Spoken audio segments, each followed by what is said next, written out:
Are your baby bearded dragons about to hatch? Here's what I do when mine are about to hatch. What's up, YouTube? So I actually had someone ask me on social media if I could make a video about the process that I have once I get my bearded dragons out of the incubator all the way until the final step of putting them into their final resting area or their enclosure. Obviously the final resting area doesn't sound too good, does it? But that's what I'm gonna do today. I'm gonna show you my process, or I'm gonna explain my process as I show you clips of different things that I do all the way up until the point of putting them into their enclosure. So while I have you, don't forget that I'm doing a giveaway. Once we get to 1,000 subscribers, there's a video up here on the corner. So click on that if you want details on the giveaway. Also, smash that like button for the YouTube algorithm. Let's get back to the video.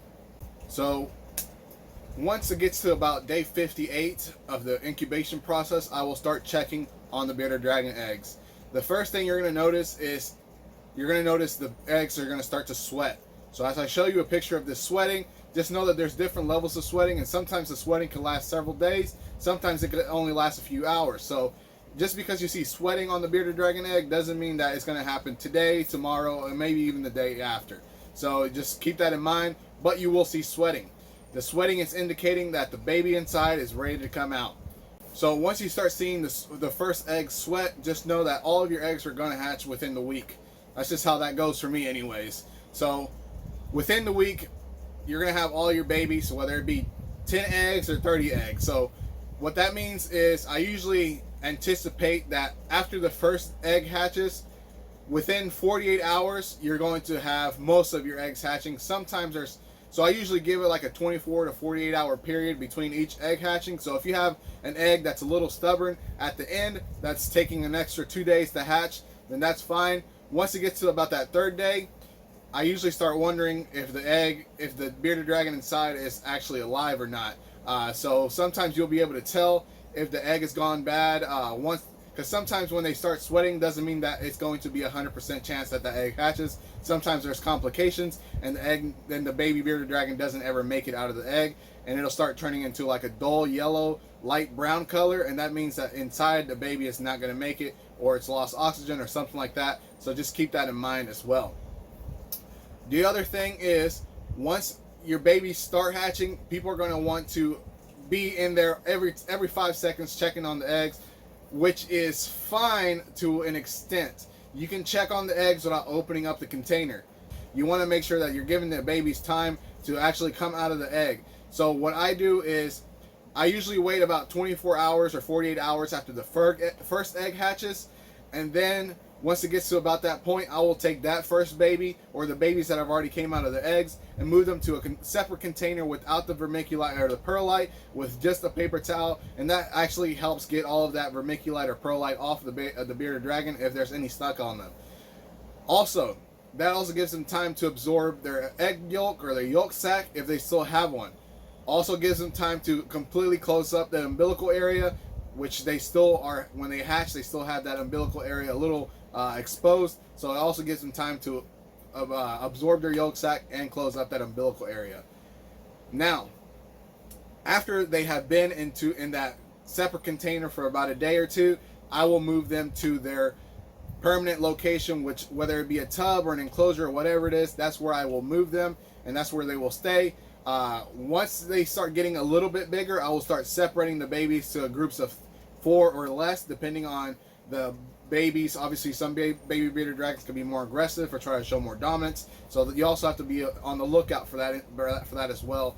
Because for a fact, I had one where he, maybe a week old, he started bobbing his head and chasing his clutch mates, so he had to get separated, which is fine. It's not a big deal. It just means that he's a little hard-headed compared to the others. So that's what happened. He had to get moved to his own tub. So that's the process that I go through. In between all of that, I will put all of this information to the system that I use, which is Husbandry Pro.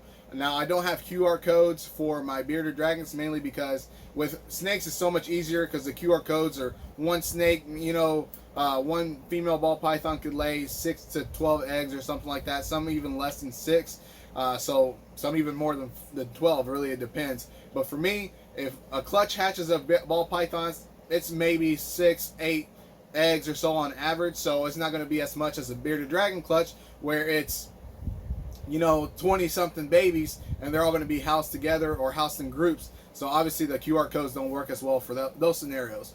But I do put them in a tub, and I do label that tub for that group, and then based off anything that happens where they for some reason don't eat or something like that, then I'll start looking at each individual bearded dragon and start moving them to their own tubs, or spreading them around differently, because some dragons grow differently than others. For example, I have a clutch right now where one of the dragons is about 30 grams and the other ones are 15 to 20. So obviously the 30-gram dragon is obviously way bigger than the other ones, almost twice the size of some of them. So that dragon obviously is eating a lot more, so he needs to be moved to his own tub or his own enclosure, so all the other dragons can get enough food. So that's what I do. When I put everything into Husbandry Pro, I'll show you that process. So from your incubator, you can go in and select the clutch that you want to convert to animals, and then from then you can convert them to animals. You put how many of them hatch, you put it all in there, and then you just put their information and their genetics in, their weight and all of that, as well as giving them their individual IDs. Those individual IDs I actually use on my website, so if someone buys something on my website, I will know, because that receipt will show that individual ID, which I already have it linked to the bearded dragon. The way I ID the bearded dragons is I use color coordinated dots. So the markers that I use are acrylic, water-based paint. So they're just paint markers. You can find those on Amazon. You can really find them anywhere. They're for art and all that. So the thing about them being water-based is they're not toxic or anything like that. And then the acrylic makes it to where they won't wash off when they get wet. So when I put the babies in a pool of water for them to soak or drink or anything like that, those paints won't come off. Now, the only thing that I say is, if you still haven't, after the first shed or right before the first shed, if you still haven't got to know each individual dragon and being able to tell the pattern and tell what they look like, then you got to look out for those sheds so you can remark them after the fact. I spend a lot of time with the babies because I want to make sure that they're eating. I check their weight and stuff like that. So I do get to know their patterns and the way they are and their body shapes and stuff. So whenever they shed, I don't have to remark them because I already know which one is which. I know that sounds like, oh, there's no way you know which one is which. There is a way. You just got to be out there long enough to know which one is which. Most experienced breeders, once they get to know a baby by itself, instead of comparing the entire clutch, they start getting an idea of that individual baby's look, pattern, size, color, and all of that. And then based off that, you don't really have to remark after that. You already know which one is which, even if it's a clutch of 30. Obviously, sometimes you will get confused. So if you have ones that look very similar, then I suggest remarking them. But other than that, you don't really have to if you are getting to know your clutch after it hatches. And that's pretty much my entire process. There's not much else that I do. Once I put them into their enclosure or their tub, I just feed them, I give them greens, I give them water, and that's it. If they are growing bigger than the other ones, I will start moving them around like I said. And I also, if I sell anything, I'll move them to their own tub. That way they don't get any nips or anything like that. And I can also ensure that they're eating properly before I ship something off. So those are just things that I do. As always, don't forget to like, share, and subscribe, and hit that notification bell so you don't miss anything that I put out in the future. And peace.